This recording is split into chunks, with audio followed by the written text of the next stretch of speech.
Programming a transponder key for your 2006-2009 Pontiac Solstice can be done at home, saving you money.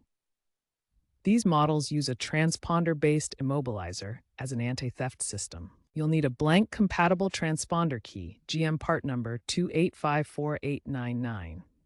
There are generally two methods, a manual method and using an OBD2 programmer. DIY programming is popular due to affordable aftermarket tools. Used transponder keys can be found for $20 to $50, while programming tools range from $50 to $200. It's cheaper than a dealer visit, which can cost $100 to $300.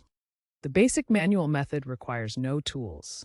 Insert the key, turn to the on position, not start, wait 3 seconds, then turn off. Repeat this cycle 3 times, then turn to start to enter programming mode. You can add up to 8 keys by inserting each and turning to start within 10 seconds. This method works for some 2006 to 2007 models, but may fail on later models due to enhanced encryption. For using a programmer, connect an OBD2 programmer to your vehicle. Follow the software prompts to program the key. This method is more reliable, but requires purchasing a device. Important considerations. DIY programming is riskier and could lock your vehicle if done incorrectly. Incorrect keys can cause RFID read failures. Always verify with a test drive. Consult a professional for complex issues.